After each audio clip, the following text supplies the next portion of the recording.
Hello. Good evening, everybody.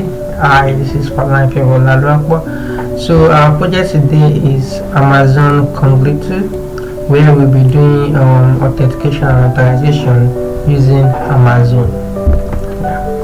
You guys got the project, eh?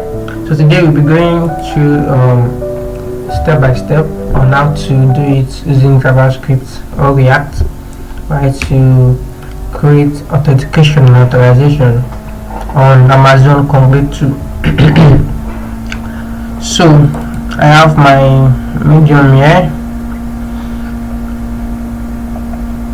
Let's just go into it head on. Let's go into head on. So what we are going to be doing is to create a single application, right? Then we test the authentication and authorization using Amazon Cognito. So over here we choose our user pool. Right? So I'm going to be creating a new user pool. Let's make the video fast as possible.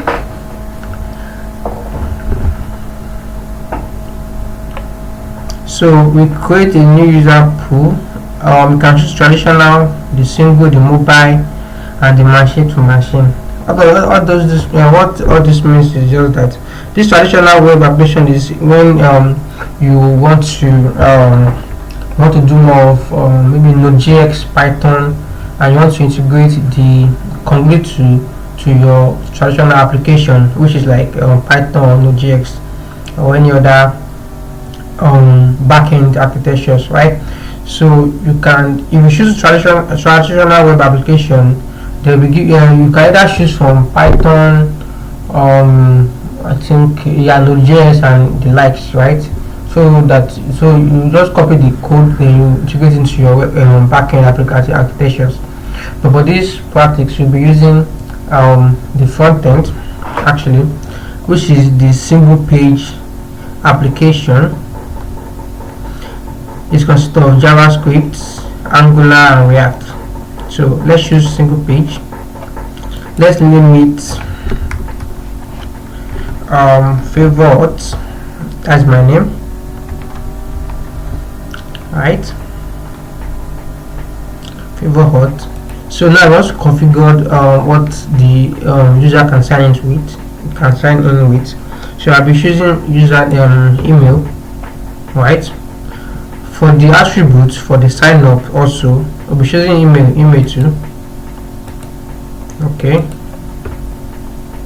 Then this simply means the return route. If you're a developer that work with backend application before, you know that what this means is, okay, what happened after, right? After the user inputs their email and everything. I mean, where is the route redirecting them to after it's the authentication and the authorization is also, where are they redirecting to? So this, you can configure the app to be maybe home, right, or local host. Let's just use local host. I don't think I'm going to use this anyway. So let's just create our directory. So what we did here is to select single application. We name our application. We configured the what we're going to be seeing. So yes, we are directed to our resource for our application. As I said, you can either choose from the React, Angular, or JavaScript. So for this, we can choose React. Well, let me choose JavaScript. Let me see. Yeah. Okay.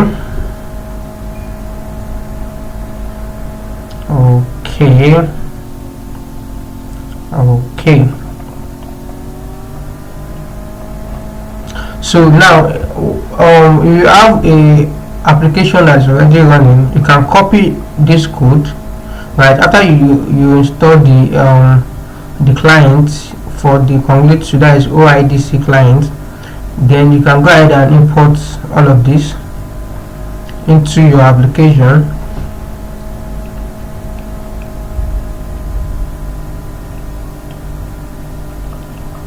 But let's just go ahead and see how it should look like inside the view login page. Let's go ahead and view the login.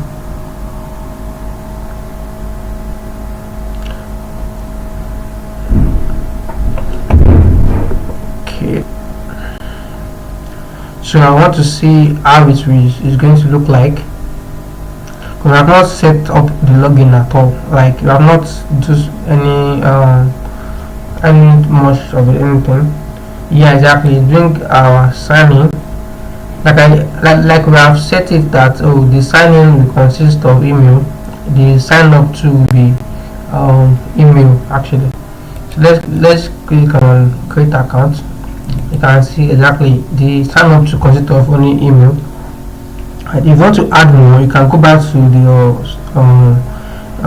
create a new user pool. Then you make sure you include name, first name, whatever thing you add to the stuff, right? So we can go ahead and sign up or sign in, but for now let's go back to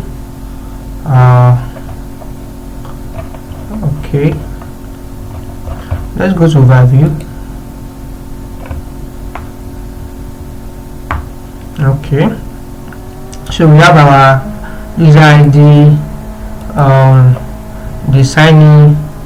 All of these we are going to be using it, right? Because inside the code, right? Inside the code, it's not all the token that is generated for you. So you just have to copy some of this and paste it there. You might be seeing that anytime soon. But for now, let's just go ahead and check all this out.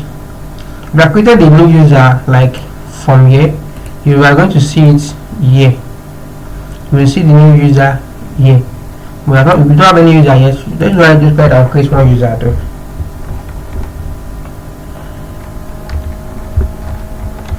Add my email.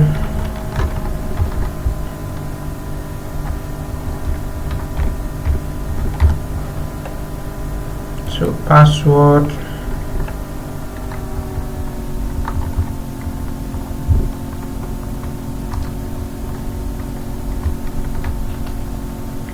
Password again. As it going back to change all of this, right? So let's sign up.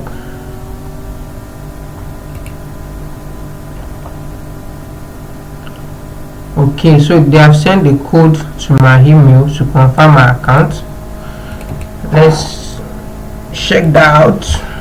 Did I have an inbox open? I think I have an inbox here.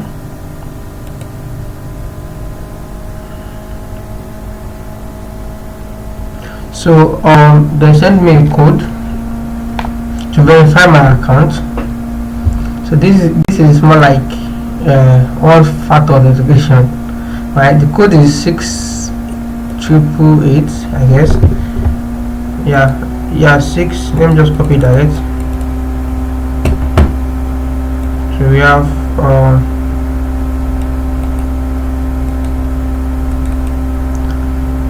paste it, confirm. Exactly. So it says unable to connect. Why? Can anyone guess? Why is it saying unable to connect?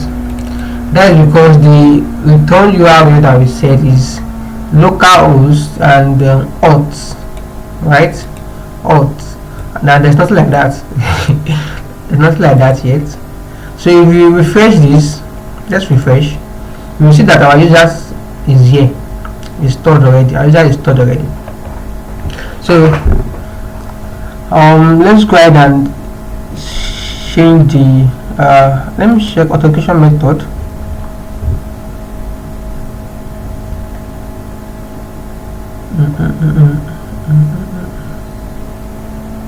So for the authentication method, you can configure how you want the email to be sent. Like, you know, when we let's go and check this email now. You see that it says your verification code.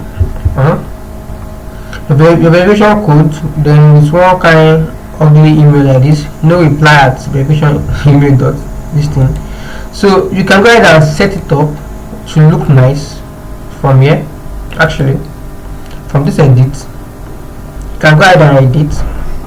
I won't go into deep explanation. You can just go ahead and configure it yourself once you make it better. So you can choose to send email with SEX, which is the recommended if you are doing a production, but this is just testing. If you are doing a production, you're going to be using SNX or SEX because it contains larger volume. You can send like thousands of emails. I think yeah, Cognito only have 50 email in a day, so this is only for testing actually. So yeah, from email you can set where you can choose different email from here. You can enter the email you want to show and thereabout. You're not using SMS, you're using just email. So if you want to use SMS, you can edit it here from here too. Exactly, this is where we put our password policy. Then we are using how many, so let's just check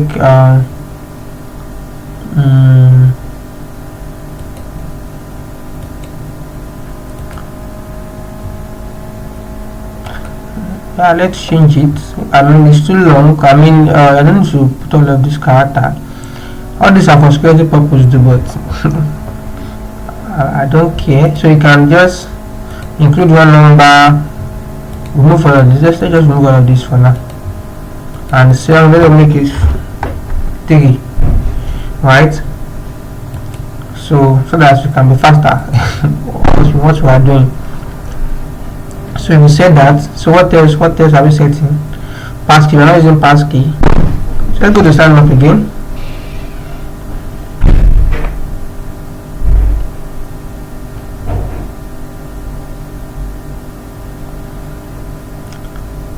Let me check this custom attribute.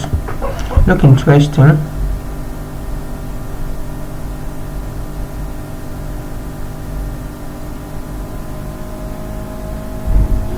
I don't know what's going on here. I've not used custom attribute before. Still explore.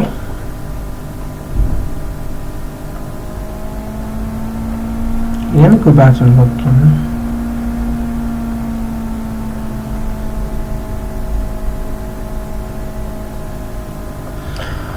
Okay, so what else we have here? The security and the likes. The security.